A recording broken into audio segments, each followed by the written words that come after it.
Билеты на эти постановки разбирают в первый же день продаж, а постоянные зрители уже знают наизусть имена исполнителей главных ролей.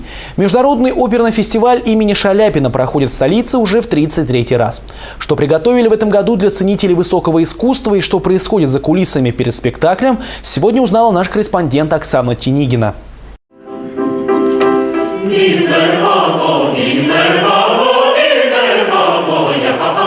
5 вечера, час до начала спектакля, а в фойе и за кулисами театра вовсю кипит жизнь. С красивыми прическами в платьях и смокингах спешат занять свои места первые зрители. Столь тщательно готовятся к торжественному выходу в свет, на сцену и артисты за занавесом.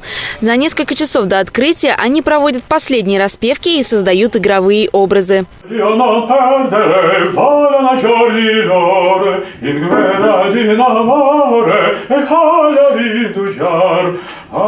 Юрий Ившин – один из самых первых солистов Шаляпинского фестиваля. В постановках он участвует ежегодно, исполняет по несколько ролей.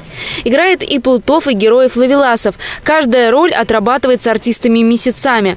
Однако волнения, по признанию, никуда не уходят. Я помню, как у меня один знакомый пел прямо на спектакле. И ария Жермона на русском языке начинается «Ты забыл», а он начинает петь «Я забыл, забыл, забыл, я забыл, забыл, забыл, я забыл, забыл, забыл, я забыл, забыл, забыл». Вот так вот. Ну и за кулисами мы стали уже кричать там дальше какие слова. Вот.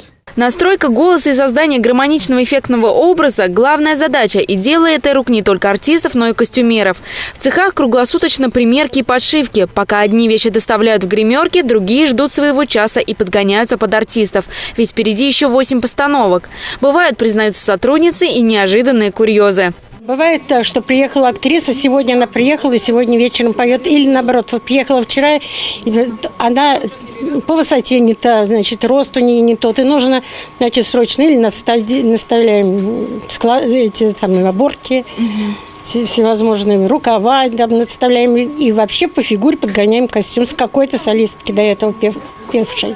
Не менее захватывающе выглядят и декорации к операм, чего стоит только огромная во всю сцену золотая стена из Аиды, зеркальные шары и каменные замки любовного напитка или декорации цирковых шатров Риголетто. К слову, подготовка к выступлению начинается именно с их установки, а завершается день разбором старого фона.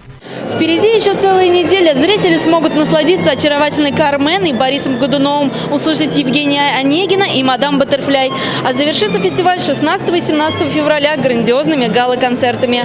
Оксана Тинигина, Рамиль Бикбаев. Новости на Первом городском.